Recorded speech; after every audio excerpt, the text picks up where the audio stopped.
నేటి దినమునకు కావలసినటువంటి నెహెమ్యాలు. ఈరోజు అనేక మంది నెహెమ్యాలుగా లేవబడవలసినటువంటి వారు, నాటి నెహెమ్యాలో ఉన్నటువంటి గుణాలు నేటి నెహెమ్యాలో ఎలా మనం అలవర్చుకోవాలో గుర్తెరిగేటువంటి వారమై ఉండాలి. నెహెమ్యా గ్రంథంలో నెహెమ్యా తన యొక్క ఆత్మ కథను, తనలో జరిగినటువంటి విషయాలన్నింటినీ కూడా తెలియచేస్తూ రాసినటువంటి ఒక కథలాగా మనకు తెలియచేస్తూ ఉన్నాడు. ఆయన ఒక స్టోరీని, తన జీవితంలో జరిగిన దానిని తనకు తానుగా చెప్పుకుంటూ రాసినటువంటి గ్రంథం ఇది. ఇశ్రాయేలీయుల చరిత్రలో లేకుంటే బైబిల్ గ్రంథంలో చరిత్ర పుస్తకాలలో ఎజ్రా, నెహెమ్యా చివరి పుస్తకాలుగా కనబడుతూ ఉన్నాయి. ఎజ్రా, నెహెమ్యా వీరిద్దరూ కూడా చరిత్రను తెలియచేశారు. చరిత్ర ఎప్పుడు చరిత్ర లాగానే ఉండేటువంటిది.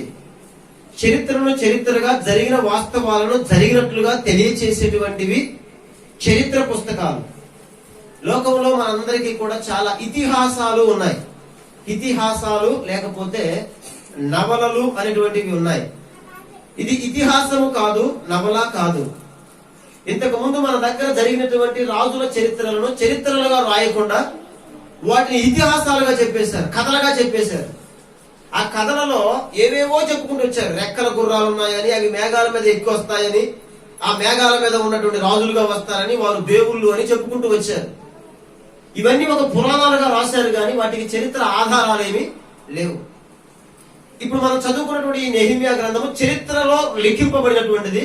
చరిత్రను చరిత్రగా రాయించినటువంటి ఉద్దేశాలను మనం చూస్తూ ఉన్నాం. ప్రియ దేవులారా, నెహెమ్యా పారసీక రాజు దగ్గర ఓ గొప్ప అధిపతిగా ఉద్యోగం చేస్తూ ఉన్నాడు. అంత మాత్రమే కాదు, ఈ నెహెమ్యా రాజుగారి యొక్క ఆంతరంగిక సలహాలను ఇచ్చేటువంటి సలహాదారుడుగా కూడా నియమింపబడ్డాడు. అయినప్పటికీ కూడా ఈ నెహెమ్యాకు ఎల్లప్పుడూ కూడా దేవుని మీద, దేవుని పనుల మీద, దేవుని ప్రజల మీద తన మనస్సు నిలిపేటువంటి వాడు. ఎంత పెద్ద ఉద్యోగం చేస్తూ ఉన్నా గాని తన మనస్సు ఎల్లప్పుడూ దేవునిపై ఆనుకుని ఉండేటువంటిది, దేవుని కార్యాలపైన ఆనుకుని ఉండేటువంటిది, దేవుని ప్రజల గురించి ఆలోచించేటువంటి ఆలోచన కలిగిన వాడు. ఈ నెహెమ్యా యెరూషలేము యొక్క దేవాలయము పడిపోయింది, గుమ్మాలు పడిపోయాయి, ప్రాకారాలు పడిపోయాయి అని వాటి కొరకు ఆశతో ఎదురు చూస్తూ వాటి నిర్మాణము మీద మనస్సు పెట్టుకుని ఉన్నటువంటి వాడు.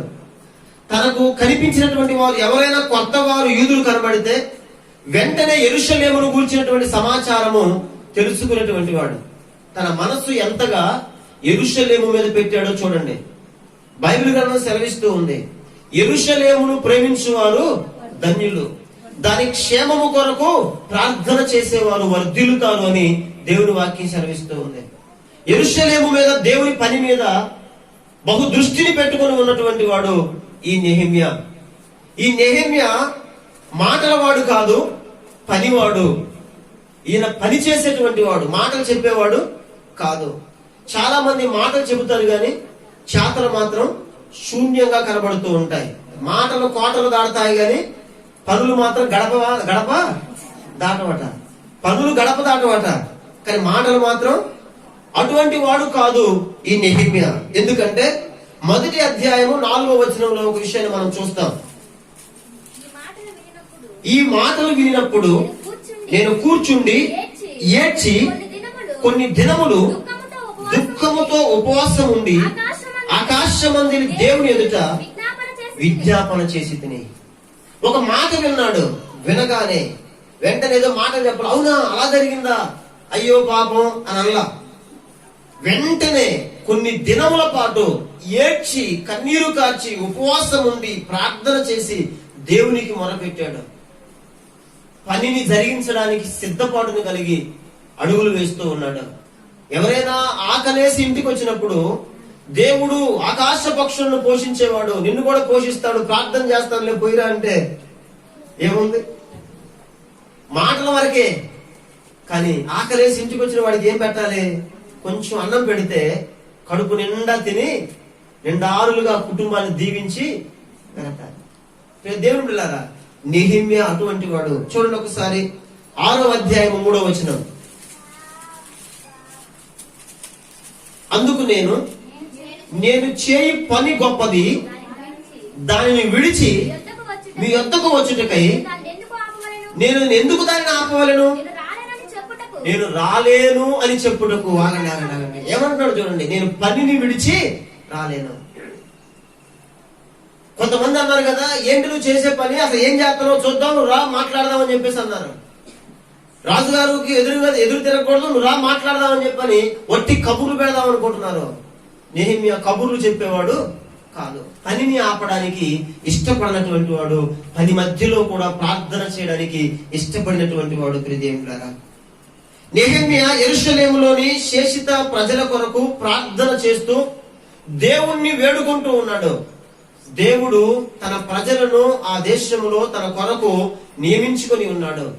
ఇశ్రాయేలీయుల ప్రజలు దేవునికి ఎదురు తిరిగినప్పుడు, ఆ శేషించిన ప్రజలలో, ఆ మిగిలి ఉన్నటువంటి వారిలో దేవుని మాట వినకుండా విగ్రహారాధికులై దేవునికి దూరం అయిపోయినప్పుడు, దేవుడు వారిని విడిచిపెట్టక వారిని ఆ బబులోను దేశములకు బానిసలుగా పంపించాడు.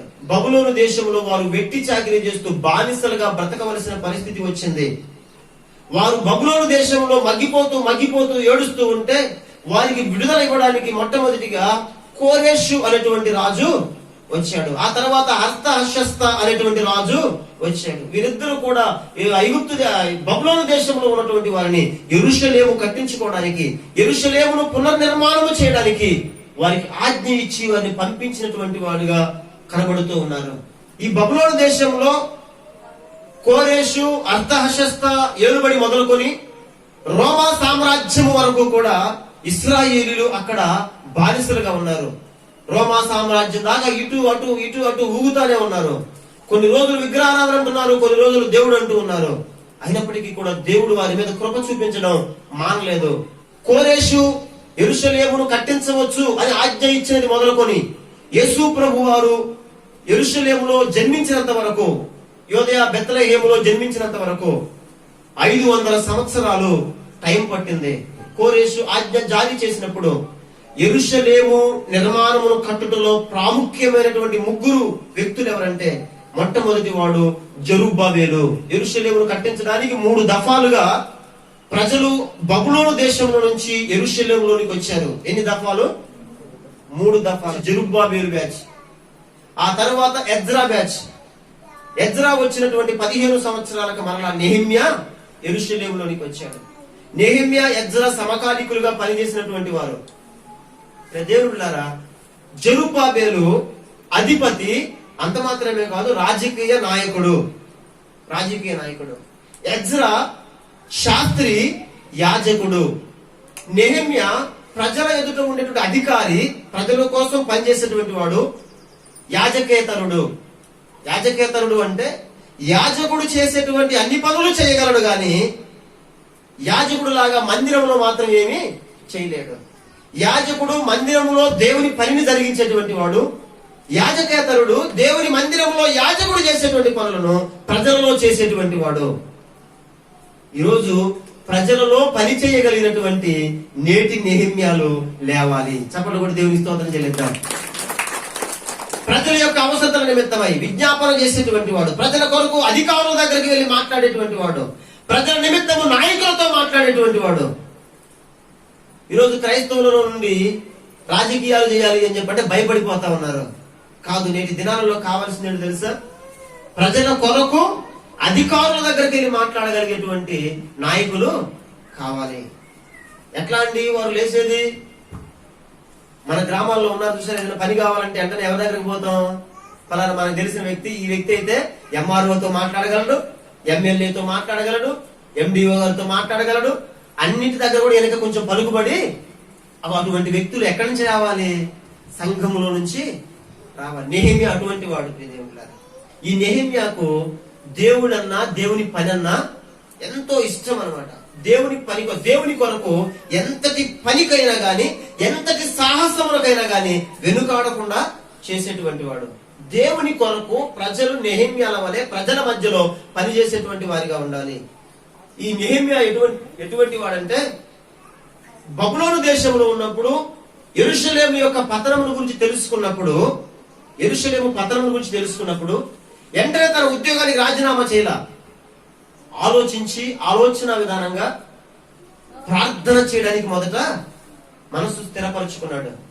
అంత మాత్రమే కాదు, తనకున్నటువంటి పలుకుబడిని బట్టి, తనకున్నటువంటి కెపాసిటీని, తనకున్న పరిధిలో రాజుగారితో కూడా మాట్లాడగలిగిన వాడిగా ఉన్నాడు. అధికారులతో మాట్లాడి దేవుని పని కొరకు ఏం కావాలో వాటిని సమకూర్చాడు.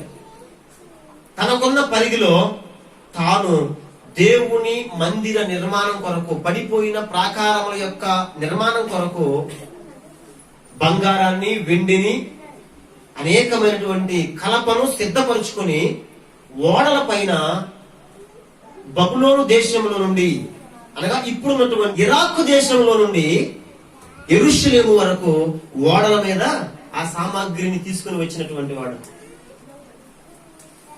ఈరోజు నెహెమ్యాలో ఉన్నటువంటి గుణగణాలు మనకు కావాలి ప్రియ దేవుడు గారా. నెహెమ్యాలో ఉన్నటువంటి లక్షణాలు ఏంటి అంటే, మొట్టమొదటిది లోతైనటువంటి విశ్వాసము కలిగినటువంటి వాడు. ఏం కలిగిన వాడు? లోతైన విశ్వాసం కలిగినటువంటి వాడు. రెండవది దేవుని అందరి భయము, భక్తి కలిగినటువంటి వాడు. మూడవది ప్రార్థనా జీవితం కలిగినటువంటి వాడు. నాలుగవది పెద్దలను అనుసరించి నడిచేటువంటి వాడు. 4-2-8 మొత్తం 10 నిమిషాల్లో దేవుని వాక్యాన్ని మనం ముగించుకుందాం. జాగ్రత్తగా వినండి ప్రియ దేవుడు కదా. లోతైనటువంటి విశ్వాసము కలిగినటువంటి వాడు. ఎలా అది మనకు కనబడుతుంది అంటే, బైబిల్ గ్రంథంలో నెహెమ్యా గ్రంథము 1వ అధ్యాయము 9వ వచనాన్ని ఒకసారి మనం చూద్దాం. అయితే మీరు నా వైపు తిరిగి నా ఆజ్ఞలను అనుసరించి నడిచిన ఎడల భూదిగంతముల వరకు మీరు తోలివేయబడినను అక్కడ నుండి సహా మిమ్మును కూర్చి నా నామము ఉంచుటకు నేను ఏర్పరచుకున్న స్థలమునకు మిమ్మును రప్పించదనని నీవు సెలవిచ్చితివి కదా. ఇక్కడ దేవుని వాక్యము పైన ఎంత విశ్వాసం కలిగి ఉన్నాడంటే, భూదిగంతముల వరకు నీ ప్రజలు ఎక్కడికి త్రోలివేయబడినా గాని అక్కడ నుండి సహా వారిని తిరిగి రప్పిస్తాను అన్న మాట బబులోను దేశంలో ఉండి జ్ఞాపకం పెట్టుకొని ఉన్నాడు. దేవుడు ఏమన్నాడు వారితో? మీరు ఎక్కడికి త్రోలివేయబడ్డా గాని అక్కడ నుండి నేను మిమ్మల్ని తీసుకొని వస్తాను. ఈ మాటను నమ్మాడు కాబట్టి దేవునితో చెబుతున్నాడు, మరలా సమకూరుస్తానని చెప్పావు కదా. మన దేవుడు నిబంధన చేసేటువంటి దేవుడు. మన దేవుడు ప్రవచనమెత్తి మాట్లాడేటువంటి దేవుడు. ఈరోజు అనేక మంది దేవుని ప్రవచనాలను నమ్మరు. ప్రవచనాలన్నీ బైబిల్ గ్రంథంలో ఉన్నాయి. ఇప్పటికీ సగం కంటే ఎక్కువ ప్రవచనాలు నెరవేరాయి. ఇంకా నెరవేరవలసిన ప్రవచనాలు, అసలు ముందు ప్రవచనాలు ఎన్ని ఉన్నాయో తెలుసుకుందాం. ప్రవచనాలన్నిటిని నమ్మాలి మనం. యేసు ప్రభు వారు తిరిగి వస్తాను అన్నాడు. అదేంటో తెలుసా? ప్రవచనం. ఊరికే ఆరాధన చేయట్లేదు కూర్చొని, ఆయన తిరిగి వస్తాను అని చెప్పాడు. తప్పనిసరిగా ఆయన వచ్చేటువంటి దేవుడు. నా రాకడ దినాలలో ఇలాగ జరుగుతాయి అని చెప్పాడు. మత్తయి శుభవార్త 24వ అధ్యాయం చదవండి. అవంతా కూడా దేవుడు చెప్పిన ప్రవచన అధ్యాయమే. నీ రాకడకును ఈ యుగ సమాప్తికి సూచనలు ఏమిటి అని శిష్యులు అడిగినప్పుడు ఆయన చెప్పాడు, నా రాకడలో ఇలా జరుగుతాయి అని చెప్పాడు. ఇవన్నీ ప్రవచనాలు. అవన్నీ నెరవేరబడవలసి ఉన్నది. అటు తరువాత అంతము వచ్చునన్నాడు. ప్రవచనం అంటే రాబోయే రోజుల్లో నెరవేరబోయేది. ఆ ప్రవచనాలను నమ్మి లోతైన విశ్వాసంతో ప్రభువునకు చెబుతున్నాడు, నీవు తిరిగి నడిపిస్తానన్నావు కదా. దేవుడు నిబంధన చేశాడు వారికి. ఆ ప్రవచనాల నెరవేర్పు ఎలా ఉంటుందంటే, ఆ ప్రవచనాల నెరవేర్పును చూచి ఆనందించగలిగిన వారు ఎవరు అంటే, దేవుడు చెప్పాడు కదా. అక్కడ అంటున్నాడు, నా వైపు తిరిగి నా ఆజ్ఞలను అనుసరించి నడిచిన ఎడలా ఎక్కడికి తోలివేయబడినా గానీ మరలా సమకూర్చబడతారని చెప్పావు కదా. ఏం చేస్తే? ఆయన వైపు తిరిగి ఆయన ఆజ్ఞలకు లోబడితే. ఇది మోషే వారికి ఇచ్చినటువంటి నిబంధన. మోషే ఇచ్చిన నిబంధన జ్ఞాపకం చేస్తున్నాడు. దేవుని యొక్క వాక్యం మీద ఎంత విశ్వాసమో చూడండి, ఎంత నమ్మకమో చూడండి. నెహెమ్యాకి మోషే ఇచ్చినటువంటి ఆజ్ఞలను జ్ఞాపకం చేస్తా ఉన్నాడు. ఆ ఆజ్ఞలను అనుసరించి నీ వైపు తిరిగితే, అనుసరించి నడుచుకుంటే భూదిగంతముల వరకు ఎక్కడికి త్రోలి వేయబడినా గాని అక్కడ నుండి నేను వారిని సమకూరుస్తాను అని చెప్పావు కదా అంటున్నాడు. అయితే ఈ రోజు మనకు అనుగ్రహింపబడింది ఏంటో తెలుసా? మన జీవితాలలో ప్రభువు మనల్ని పిలిచి మనకు యేసుక్రీస్తు ద్వారా కృప వెంబడి కృపను అనుగ్రహింపజేశాడు. ఇది మనకు దేవుడు చేసిన నిబంధన. యేసుక్రీస్తు ద్వారా, మోషే ద్వారా వారికి ఆజ్ఞలు ఇచ్చి ఆ ఆజ్ఞలన్నిటిని అనుసరించి నడవమని ఆజ్ఞాపించాడు. వాటిని అనుసరించి నడిస్తే నిబంధన చేశాడు, ఎక్కడికి పోయినా కానీ నేను మిమ్మల్ని సమకూరుస్తాను. యేసు ప్రభు వారు వచ్చి ఆ నిబంధన ఆజ్ఞలను 2 ఆజ్ఞలుగా చేసి మనకి ఇచ్చాడు. ఒకటి, నీ పూర్ణ హృదయముతోను, నీ పూర్ణ ఆత్మతోను, నీ పూర్ణ బలముతోను నీ దేవుడిని యెహోవాను ప్రేమించాలి. అలాగే నిన్ను వలె నీ పొరుగు వారిని ప్రేమించాలి. దేవుడు బిడ్డలారా, యేసు ప్రభు వారు మన కొరకు కృప వెంబడి కృపనిచ్చి మనకు ఒక నిబంధన చేశారు. ఏంటంటే మనము ఆయనను ప్రేమించాలి, అలాగే తోటి వారిని కూడా ప్రేమించాలి, ప్రక్క వారిని కూడా మనం ప్రేమించు వారమై ఉండాలి. మనకు కలువరిలో యేసు ప్రభు శిలువపై వేలాడి తెలియచేసినటువంటి మెసేజ్ అంతా అదే. శిలువ మనకు తెలియచేసేది దేవునితో మనకు అనుబంధము, తోటి వారితో మనకు కావలసినటువంటి అనుబంధము.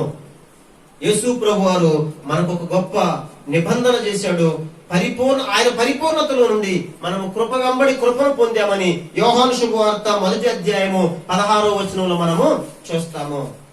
యేసుక్రీస్తు యొక్క పరిపూర్ణతలో నుండి మోషే ఇచ్చిన ఆజ్ఞల నిబంధనల ద్వారా ఇశ్రాయేలు నడిపించబడితే, ఇప్పుడు మనము మన క్రియల వలన కాదు గాని యేసుక్రీస్తు మనకు అనుగ్రహించిన కృప వెంబడి కృపను బట్టి మనం నడిపించబడుతున్నాం. చదువుదాం ఆ మాటలు ఒకసారి. యోహాను 1వ అధ్యాయం 16వ వచనం. ఆయన పరిపూర్ణతలో నుండి మనమందరము కృప వెంబడి కృపను పొందితిమి. ధర్మశాస్త్రము మోషే ద్వారా అనుగ్రహింపబడింది, కృపయు సత్యమును యేసుక్రీస్తు ద్వారా కలిగెను. ఇశ్రాయేలీయులకి ధర్మశాస్త్రమేమో మోషే ద్వారా అనుగ్రహింపబడింది, కానీ మనందరికి యేసుక్రీస్తు పరిపూర్ణతలో నుండి కృప వెంబడి కృప మనకు అనుగ్రహింపబడింది. కృపా సత్యములు మనకు అనుగ్రహింపబడి ఉన్నాయి. కాబట్టి ఈ కృపలో నుంచి మనము వైదొలిగిపోకుండా ఉండాలని దేవుని హెచ్చరిక మనకుంది. మనమందరము ఆయన రాజ్యంలోనికి సమకూర్చబడాలి అంటే మనము లోతైనటువంటి విశ్వాసము ఆయన వాక్యం ఎడల మనము కలిగి జీవించాలి. ఆయన ఇచ్చినటువంటి వాక్యాన్ని చేతపట్టుకోవాలి. ఆయన కృపలో నుంచి వైదొలిగిపోకూడదు. ఆయన సత్యములో నిలిచి ఉండాలి. ఆయన సత్యం ఏంటి? యోహాను శుభవార్త 17వ అధ్యాయం చదవద్దు కానీ 17వ అధ్యాయం యేసు ప్రభు వారు ప్రార్థన చేస్తూ అంటారు, నీ వాక్యమే సత్యము. ఆయన వాక్యములోను ఆయన కృపలోను మనం నిలిచి ఉన్నటువంటి వారమై ఉండాలి. అంతము వరకు ఎవరిలోనైతే దేవుని వాక్యము నిలిచి ఉంటుందో వాడు పాపము చేయక దేవుని కొరకై ఎదురు చూచేటువంటి వారిగా ఉంటారు. కృపలో నుంచి మనము వైదొలగిపోకూడదు. చూద్దాం ఒకసారి అపోస్తల కార్యములు 13వ అధ్యాయం 43వ వచనం. సమాజ మందిరములోని వారు లేచిన తర్వాత యూదులను భక్తిపరులైన యూదామత ప్రవిష్టులను పౌలును బర్నబాను వెంబడించిరి. వీరు వారితో మాట్లాడుతూ దేవుని కృపయందు ఎలాగుండాలట? ఎలాగుండాలి చెప్పాలి గట్టిగా. దేవుని కృపయందు ఎలాగుండాలి? మనము నిలకడగా ఉండాలి. నిలకడగా ఎవరైతే ఉంటారో వారు ఆయన చేసిన నిబంధనలోనికి వస్తారు. ఏంటి ఆయన చేసిన నిబంధన? మనకి మోషే ద్వారా చేయబడిన నిబంధన ఏంటంటే ఆయన ఆజ్ఞలను అనుసరించి నడిస్తే ఎక్కడికి త్రోలి వేయబడినా కానీ మళ్ళా మిమ్మల్ని సమకూరుస్తాను. అయితే యేసు ప్రభు యొక్క కృపలో సత్యంలో నిలిచి ఉంటే ఆయన మనకు చేసిన నిబంధన ఏంటి? యోహాను శుభవార్త 14వ అధ్యాయం 1వ వచనం. మీ హృదయములను కలవరపడనీయకుడి, దేవుని యందు విశ్వాసం ఉంచుచున్నారు, నా యందును విశ్వాసం ఉంచుడి. నా తండ్రి ఇంట అనేక నివాసములు కలవు, లేని ఎడల నేను మీతో చెబుతాను. నేను స్థలము సిద్ధపరచడానికి వెళ్తున్నాను. నేను వెళ్ళి మీకు స్థలము సిద్ధపరచిన ఎడల నేనుండు స్థలంలో మీరును ఉండునట్లు మరలా వచ్చి నా యొద్ద ఉండుటకు నేను మిమ్మల్ని తీసుకొని వెళ్తాను. ఇది యేసు ప్రభువారు మనకు చేసిన నిబంధన. ఈ నిబంధనలోనికి మనం ప్రవేశించాలంటే ఏం కలిగి ఉండాలి? మీ హృదయములను కలవరపడనీయకుడి గాని ఏ దేవుని యందు విశ్వాసం ఉంచుతున్నారు, నా మాటల యందు విశ్వాసం ఉంచండి. నేను మీకు ఒక నిబంధన చేస్తున్నాను. నా తండ్రి ఇంట అనేక నివాసాలు ఉన్నాయి. మరలా వచ్చి నేను మీరు నాతో కూడా ఉండడానికి తీసుకుని వెళ్తాను. నేను మీకు స్థలము సిద్ధపరచడానికి వెళ్తున్నాను. ఎంత గొప్ప వాగ్దానం అండి ఇది! ఎంత గొప్ప నిబంధన ఇది! ఈ మాట యందు విశ్వాసం ఉందా? ఈ మాట యందు నీకు నిశ్చయత ఉందా? నెహెమ్యాకు లోతైన విశ్వాసం ఉంది. దేవుడు మరలా తిరిగి మమ్మల్ని సమకూరుస్తాడు అన్న విశ్వాసంతో జీవించేటువంటి వాడు. యేసుక్రీస్తు రక్తంలో కడగబడిన నీకు ఆయన నీ కొరకు స్థలం సిద్ధపరుస్తున్నాడు. బంగారపు వీధులు నన్ను నడిపిస్తాడు. రత్నాలు, ముత్యాలు, వైడూర్యాలతో వేయబడిన పునాదులు కలిగిన పట్టణంలో నేనుంటాను అన్న నిశ్చయత నీకుందా? అలాంటి విశ్వాసం నీకుందా? ఈరోజు ఈ నెహెమ్యా వలె నీ విశ్వాస జీవితం లోతైనటువంటి విశ్వాస జీవితముగా ఉందా? రెండవది, దేవుని యందలి భక్తి భయము కలిగినటువంటి జీవితం గలవాడు. చూద్దాం నెహెమ్యా గ్రంథం 1వ అధ్యాయం 11వ వచనం. యెహోవా చెవియొగ్గి నీ దాసుడైన నా మొరను నీ నామమును భయభక్తులతో ఘనపరచుటయందు ఆనందించు నీ దాసుల మొరను ఆలకించి ఈ దినమందు నీ దాసుని ఆలోచన సఫలపరచి ఈ మనుషుడు నా యందు దయచూపునట్లు అనుగ్రహించుమని. ఇక్కడ చూస్తే నెహెమ్యా దేవుని దృష్టిలో గొప్పవాడుగా ఉన్నాడు. అదే సమయంలో మనుషుల దృష్టిలో కూడా ఉన్నతమైనటువంటి భక్తి భావాలు కలిగినటువంటి, దేవుని యందు భక్తి భావాలు కలిగిన వాడు కనుక మనుషుల దృష్టిలో కూడా హెచ్చింపబడినటువంటి వాడిగా ఉన్నాడు. ఈ మనుషుడు అని ఎవరి గురించి మాట్లాడుతున్నాడో తెలుసా? పారసీక రాజు గురించి, అశస్తా గురించి మాట్లాడుతూ ఉన్నాడు. ఈ మనుషుడు, ఈ రాజు నా మీద దయ చూపించాలి. దేవుని యందు ఎంత భక్తి కలిగి ఉంటే ఈ ధైర్యం ఉందండి ఈ మాట అనడానికి. బైబిల్ గ్రంథం సెలవిస్తుంది, నీ భక్తి నీకు ధైర్యము పుట్టించదా. యోబు గ్రంథంలో మనం ఆ మాట చూస్తాం. 4వ అధ్యాయం 6వ వచనంలో. కీర్తనల గ్రంథం 31వ అధ్యాయము 19వ వచనము. నీ యందు భయభక్తులు గల వారి నిమిత్తము నీవు దాచి ఉంచిన మేలు ఎంతో గొప్పది. దేవునికి స్తోత్రం చెబుదాం. దేవుడు ఎంత మేలును దాచి ఉంచాడు తెలుసా? నీ కొరకే నీ కొరకు గొప్ప గొప్ప మేలులన్నీ దాచిపెట్టి ఉంచాడు. కానీ వాటిని స్వతంత్రించుకోవాలంటే ఏం కావాలి? దేవుని యందు భయము, భక్తి కావాలి. ఒక ఉద్యోగం చేసేవాడికి దానిలోనూ ఒక దాసుడిగా లేకుంటే బానిసగా ఉండి ఉద్యోగం చేసేటువంటి వాడికి ఏ రాజుగారైనా గాని తన రాజ్యంలో ఉన్న మేలుకరమైనటువంటి ఓడలను, మేలుకరమైన పనివారిని, పనిలో నైపుణ్యత కలిగిన వారిని, అనేక విస్తారమైన కలపని, బంగారాన్ని, వెండిని ఇచ్చి పంపిస్తారా? ఇదిగో ఇది తీసుకోబో, నీ దేవుని మందిరం కోసం అంటున్నావు కదా, తీసుకెళ్ళు అని ఇస్తారా? ఎంత మేలు పొందుకున్నాడండి. ఎందుకంటే దేవుని యందు భయము, భక్తి కలిగినటువంటి వాడు. ప్రార్థన చేస్తూ అంటున్నాడు కదా, నీ బిడలైనటువంటి మొర పెడుతూ అంటున్నాడు, నీ యందు భయభక్తులు ఎలా నిలిపి ఉన్నాము, నీ నామమును భయభక్తులతో ఘనపరచుట యందు ఆనందించు నీ దాసుల మరణం. చాలా మందికి భక్తి ఉంటుంది కానీ దానిలో భయము అనేటువంటిది ఉండదు. భయము కలిగి ఎవరైతే ఎదురు చూస్తూ ఉంటారో దేవుని కొరకు, వారి కొరకు దేవుడు దాచి ఉంచిన మేలులన్నిటినీ వారికి అనుగ్రహించేటువంటి వాడిగా ఉన్నాడు ప్రియదేవులారా. మూడవది, ప్రార్థనా జీవితం కలిగినటువంటి వాడు. మొదట ఏం కలిగి ఉన్నాడు నెహెమ్యా? లోతైన విశ్వాస జీవితం కలిగి ఉన్నాడు.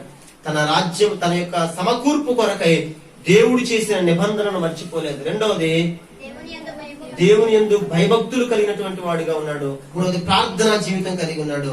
నెహెమ్యా ప్రార్థన భారభరితమైనది, మనఃపూర్వకమైనటువంటిది, ఇష్టపూర్వకముగా చేసినటువంటి ప్రార్థన. నేడు ప్రార్థనలలో విమర్శకులు ఎక్కువైపోయారు గాని కన్నీటితో ప్రార్థన చేసేటువంటి వారు కరువైపోయినటువంటి వారుగా ఉన్నారు. నెహెమ్యా ప్రార్థనలో తన ప్రజలను తనతో సంయుక్త పరుచుకున్నటువంటి వాడిగా ఉన్నాడు. జాతీయ ప్రార్థన చేసేటువంటి వాడిగా ఉన్నాడు. జాతీయ ప్రార్థన, తనను తానుగా చూపించుకోలేదు గాని ప్రజలందరితో పాటు తనను తాను వ్యక్తపరుచుకుంటూ ఉన్నాడు ప్రియదేవులారా. రోజు అనేక మంది ప్రార్థన చేయాలి అంటే ఆ ప్రార్థనలలో ఎవరు పాపం చేశారు, ఎవరు తప్పు చేశారు, ఎవరు ఏ అతిక్రమం చేశారు, వాటన్నిటినీ వారు వారు వారు వారు అనుకుంటూ వెతుకుతూ ఉంటాం గాని మనలో ఉన్నటువంటి దోషాలను పాపాలను మనం గ్రహించలేనటువంటి వారిగా ఉంటూ ఉంటాం. అయితే ఇశ్రాయేలీయుల యొక్క దోషము, ఆ బానిసత్వము, ఆ బంధకాలు ఎవరి ద్వారా వచ్చాయి? ప్రజల యొక్క పాపముల ద్వారానే. ప్రజలు చేసిన అతిక్రమముల ద్వారా, ప్రజలు చేసిన పాపముల ద్వారా ఇశ్రాయేలీయుల జాతికి బానిసత్వం వచ్చి పడితే నెహెమ్యా ఎవరి ప్రార్థన చేస్తున్నాడు? నేను, నా కుటుంబము, నా ఇంటి వారు అని ఆ పాపములు, ఆ దోషములన్నీ కూడా తన మీద కూడా వేసుకుంటున్నటువంటి వాడిగా జాతీయ ప్రార్థన చేస్తా ఉన్నాడు.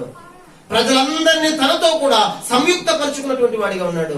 ప్రజలందరిలో నేను కూడా ఒకడిని అంటే ఆయన ఉద్దేశం ఏంటంటే, నా ప్రజల గుంపులో ఎవరు ఏ దోషం చేసినా అది నేను కూడా చేసిన కిందనే లెక్క.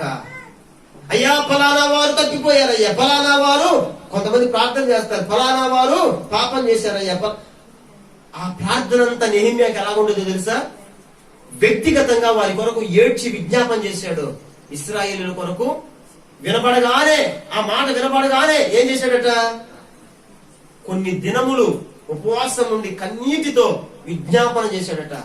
అయితే ఎలుగెత్తి ప్రార్థన చేయడానికి ముందుకు వచ్చినప్పుడు ఏం చేస్తున్నాడు తెలుసా?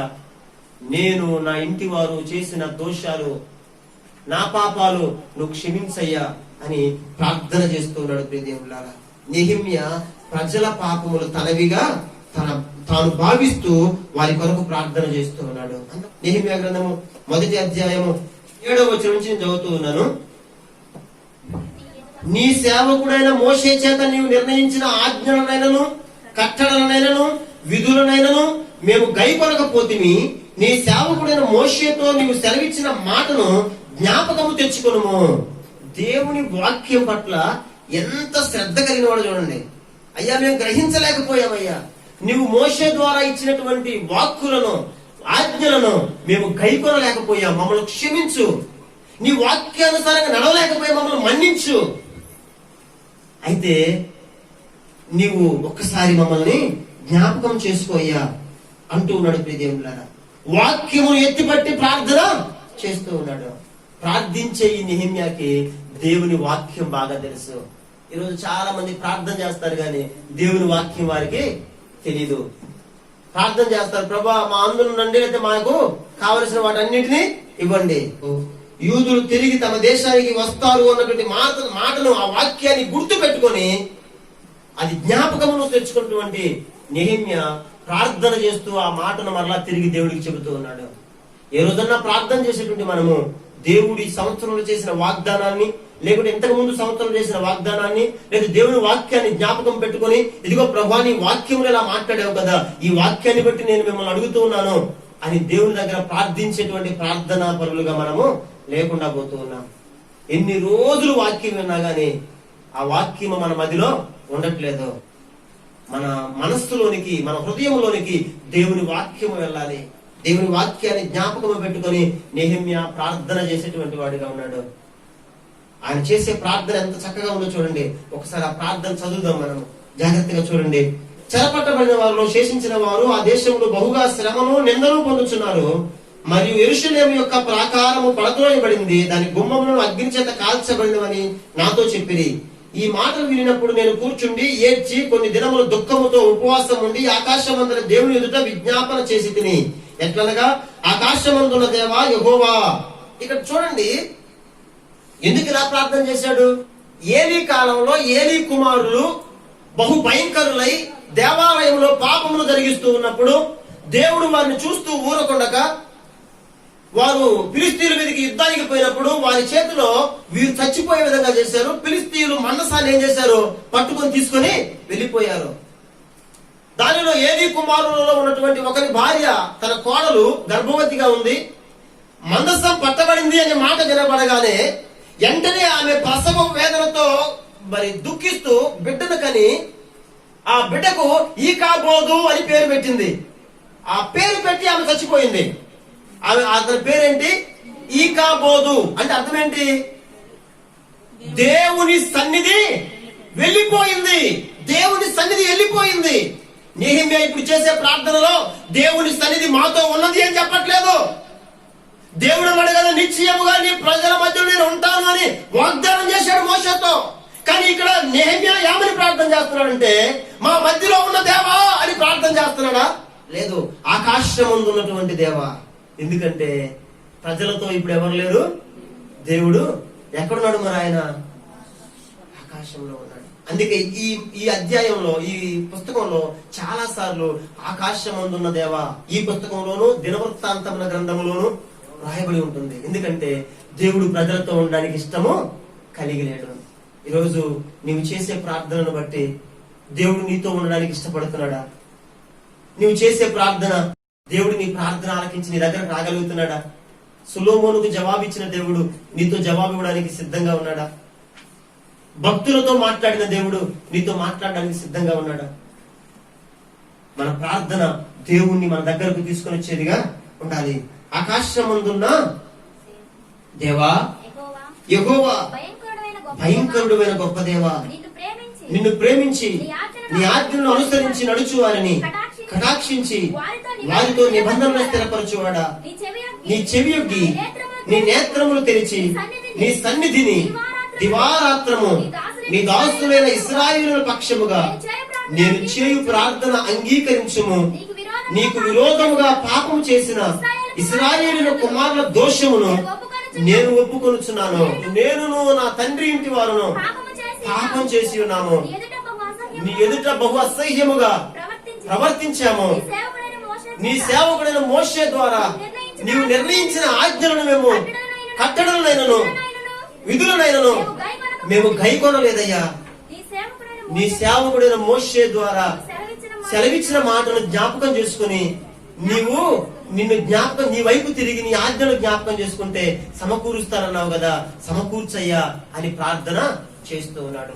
4వది, పెద్దలను అనుసరించేటువంటి వాడు. ఈ దేవుని పని జరగాలి, ప్రజలకు క్షేమం జరగాలి అని పని ప్రారంభించినటువంటి ఈ నెహెమ్యాకు ఎదురు దెబ్బలు తగిలాయి. ఒక 3 పోగయ్యారు. ఒకడేమో అమ్మోనీయుడైనటువంటి టోబియా, మరొకడేమో కోరనీయుడైనటువంటి సన్బల్లటు, మరొకడేమో అరబీయుడైనటువంటి గెషము. ఈ 3 నెహెమ్యా అక్కడికి వచ్చి కట్టడం ప్రారంభించగానే ఏడవడం ప్రారంభించారు. ఏమని? ఏంటి మీరు కడుతున్నారు, ఏంది పని చేస్తున్నారు, ఇవన్నీ చేస్తే ఊరుకోం, రాజుగారికి తెలియకుండా చేస్తున్నారు మీరు అని ఆటంకాలు మొదలయ్యాయి. పని పెరుగుతున్న కొలది ఆటంకాలు కూడా పెరుగుతూనే ఉంటాయి. కానీ నెహెమ్యా కలవరపడలేదు, కృంగిపోలేదు. ఏం చేస్తున్నాడో తెలుసా? చూడండి ఒకసారి 17వ వచనం నుంచి 20వ వచనం వరకు చదివి ముగించుకుందాం. అయితే వారితో ఇట్లాంటిని, మనకు కలిగిన శ్రమ మీకు తెలిసి ఉన్నది. యెరూషలేము ఎట్లు పాడైపోయినో, దాని గుమ్మములు అగ్ని చేత ఎట్లు కాల్చబడినో మీరు చూచి ఉన్నారు. మనకు ఇక మీదట నింద రాకుండా యెరూషలేము యొక్క ప్రాకారమును మరలా కట్టుదము రండి. ఏమంటున్నారు చూసారా? ఇదిగో మనకు శ్రమ కలిగింది, మనకు బాధ కలిగింది, ఇక మీదట మనకు నింద కలగకుండా యెరూషలేము యొక్క ప్రాకారములను కట్టుటకు మనల్ని మనం బలపరుచుకుందాము రండి. హల్లెలూయా. యెరూషలేము ఎవరో తెలుసా? ఇప్పుడు యెరూషలేము ఎవరు? నీవే. యెరూషలేము పాడైపోయింది. యెషయా గ్రంథంలో సమయం లేదు కానీ యెషయా గ్రంథంలో రాయబడి ఉంది యెరూషలేము ఎట్ట పాడైపోయిందో. విలాప వాక్యంలో రాయబడి ఉంది యెరూషలేము ఎలా కూలిపోయిందో, దాని యొక్క గుమ్మాలు ఎలా పడదొరయబడ్డారో, ప్రజలు ఎలా నిట్టూర్పులు విడిచారో, అవమానభరితులయ్యారో. ఈరోజు క్రైస్తవ జనాంగములలో ఉన్నటువంటి వారు లోతైన విశ్వాసము లేక, ప్రార్థనా జీవితం లేక, దేవుని యందు భయము భక్తి లేక అవమాన భరితులై జీవించేటువంటి రోజుల్లో ప్రాకారాలు పడిపోయాయి, కుటుంబాల ప్రాకారాలు పడిపోయాయి, సంఘాల ప్రాకారాలు పడిపోయాయి, దేవుని ప్రజల యొక్క క్షేమము కూలిపోయింది. ఇటువంటి రోజుల్లో నెహెమ్యా బలపరుస్తున్నాడు, నెహెమ్యా ప్రజలను పురికొల్పుతున్నాడు. రండి, మనకు శ్రమ కలిగింది, యెరూషలేము ఎట్లు పాడైపోయిందో, దాని గుమ్మాలు ఎట్లా కాల్చబడ్డాయో, మనము ఇక మీదట నింద రాకుండా యెరూషలేము ప్రాకారాలు కడదామండి. ఒకరినొకరు పురికొల్పుకుంటున్నారు. నేటి దినాలలో ఇటువంటి నెహెమ్యాలు కావాలి. సంఘాలను పురికొల్పేటువంటి వారు కావాలి, కుటుంబాలను పురికొల్పేటువంటి వారు కావాలి. సంఘ పెద్దలు, సంఘ నాయకులు, సంఘంలో విశ్వాసులు ప్రతి ఒక్కరూ పురికొల్పబడాలి. ఏదో ఎవరో ప్రోత్సహిస్తే కాదు, లేకుంటే ఎవరో నెడితే కాదు, దేవుని వాక్యాన్ని బట్టి మనల్ని మనం బలపరుచుకుంటూ, శ్రమ కలిగింది, ఇదిగో 70 రోజులు ఆరాధన జరగకుండా ఆగిపోయింది, మరలా అపవాది ప్లాన్ చేస్తున్నాడు, మరలా మాట్లాడుకుంటున్నారు, మరలా ఆపేయాలి. లేదు, ఆపడం కాదు. దేవుని ప్రజలమైన మనము పడిపోయిన ప్రాకారాలు తిరిగి కడుతూ ఉండగా కరోనా యొక్క మహమ్మారి నశించిపోవాలి. దేవుని ప్రజలలో నుండి ఉజ్జీవము రగాలి. హల్లెలూయా. దేవుని ప్రజల నుండి సువార్త భారము పెరగాలి. దేవుని రాజ్య స్థాపన జరగాలి. ఈ రాజ్య సువార్త సకల జనులకు సాక్షార్థమై ప్రకటింపబడాలి. ప్రాకారములు కట్టబడాలి. అట్టి నెహెమ్యావు నువ్వే కావాలి. విశ్వాసముతో, లోతైన విశ్వాసంతో జీవించే నెహెమ్యా నీవు నేను కావాలి. దేవుని యందు భయభక్తులు కలిగి ఆయన దీవెన పొందేటువంటి బిడ్డలుగా, నెహెమ్యాలుగా మనమే ఉండాలి. లోతైన ప్రార్థన జీవితం కలిగినటువంటి నెహెమ్యాలుగా మనం లేపబడాలి. నెహెమ్యా ఏం చేస్తున్నాడు? 4వది, పెద్దలను అనుసరించి నడుస్తున్నాడు. చూద్దామా ఇప్పుడు 18వ వచనము. ఇదియుగాక నాకు సహాయము చేయు దేవుని కరుణా హస్తమును గూర్చియు రాజు నాకు సెలవిచ్చిన మాటలన్నీ నేను వారితో చెప్పితిని. అందుకు వారు మనం కట్టుటకు పూనుకొందము రండని చెప్పి ఈ మంచి కార్యము చేయుటకై బలము తెచ్చుకొనిరి. అయితే కోరేనీయుడైన సన్బల్లటును, అమ్మోనీయుడైన దాసుడకు టోబియా అనువాడును, అరబీయుడైన గెషెమును ఆ మాట వినినప్పుడు మమ్మల్ని హేళన చేసి మా పని తృణీకరించి మీరు చేయు పని ఏమిటి, రాజు మీద తిరుగుబాటు చేయుదురా అని చెప్పిరి. అందుకు నేను ఆకాశముందు నివాసి అయిన దేవుడు తానే మా ప్రయత్నములు సఫలములు చేయును కనుక ఆయన దాసులమైన మేము కట్టుటకు పూనుకొనుచున్నాము. యెరూషలేమునందు మీకు భాగమైనను స్వతంత్రమైనను జ్ఞాపక సూచనైనను లేదని ప్రత్యుత్తరం ఇచ్చి తిని. అడ్డుపడినటువంటి ఆటంకములను నిలిపివేసి త్రొక్కివేసి పని మధ్యలో కూడా ప్రార్థన చేయొచ్చు. నెహెమ్యా, ఎజ్రాలు ఒక చేతితో ఇటుకును, ఒక చేతితో ఖడ్గమును పట్టుకుని యుద్ధము చేయొచ్చు. దేవుని నివాసమును కట్టినటువంటి వారిగా ఉన్నారు. ఈరోజు దేవుని నివాసముగా ఉన్న నీ హృదయం కూలిపోయిందేమో, దేవుని నివాసముగా ఉన్న నీ హృదయము బండబారిపోయిందేమో, నీ నివాసపు ప్రాకారాలు పడిపోయాయేమో, ప్రభు నీలో నివసించలేని వాడిగా ఉన్నాడేమో, నీ గుమ్మములు కాలిపోయాయేమో, ఎలుగెత్తి ప్రార్థన చేయలేని జీవితంలో ఉన్నావేమో, కుటుంబ క్షేమం లేక ఏడుస్తూ ఉన్నావేమో. అయితే నేటి నెహెమ్యాగా నీవు లేవనెత్తబడినప్పుడు దేవుడు నీ కుటుంబమును, నీ యొక్క సంఘమును, దేశమును స్వస్థపరిచే క్షేమమును కలగజేసేటువంటి వాడు. ఈ యొక్క ఆలోచన రాజు చేసినటువంటి సహాయము అక్కడ ఉన్నటువంటి నాయకులకు, అధికారులకు, పెద్దలకు చెప్పి వారిని అనుసరించి వారికి పని నియమించడానికి ఒక్కడుగా రాత్రి వెళ్లి అదంతా కూడా పంచనామా చేసి తెల్లారి పొద్దున్నే వచ్చి అందరికీ పనిని అప్పగించి పనిని ప్రారంభించాడు నెహెమ్యా.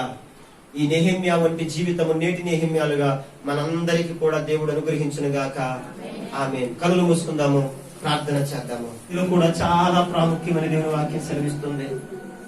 కనులు మూసుకున్న మనం ప్రార్థన పరులమై దేవుని స్తుతిస్తూ రెండస్తం వారి వైపు చాపి, ప్రభువా నేటి నెహెమ్యాలుగా మమ్మల్ని మార్చండి అయ్యా, నేటి నెహెమ్యాలుగా మేము జీవించాలి. రెండు చేతులు దేవుని వైపు చాపి ఒకసారి అడగలవా? వినిన వాక్యం నీ హృదయంలో ఒకసారి మెదులుతూ ఉండగానే నీ హృదయంలో నెహెమ్యా, నేటి నెహెమ్యా వంటి జీవితం, ఆనాటి నెహెమ్యా యొక్క లక్షణాల వంటి జీవితం మనలో వచ్చినట్లుగా విజ్ఞాపన చేసి అడగలవా? నోరు తెరిచి ఒకసారి అడుగు.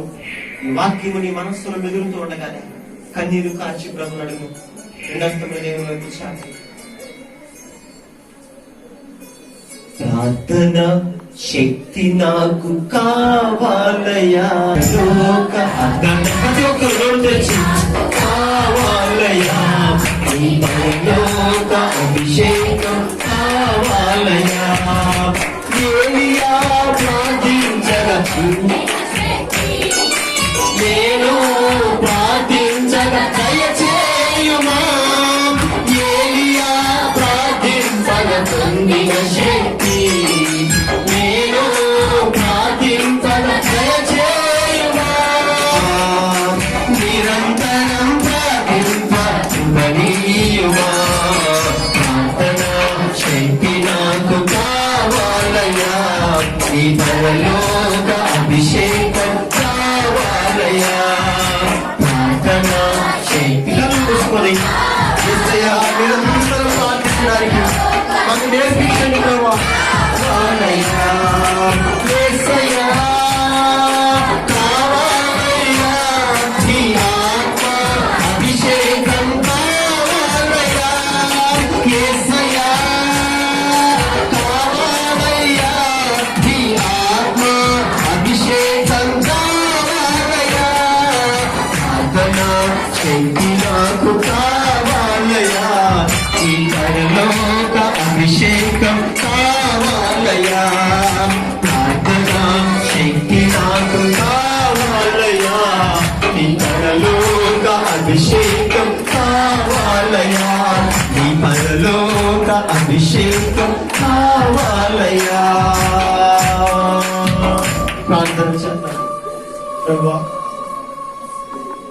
నేటి కావాలి, నా కుటుంబమును, నా సంఘమును, సమాజమును కట్టుటకు ఓ నైర్మించే విశ్వాసముతో నీ వాక్యము నమ్మకము కలిగి భయభక్తులు కలిగి ప్రార్థనా జీవితముతో నిన్ను అనుసరించగలిగిన జీవితం ప్రార్థన చేద్దాం.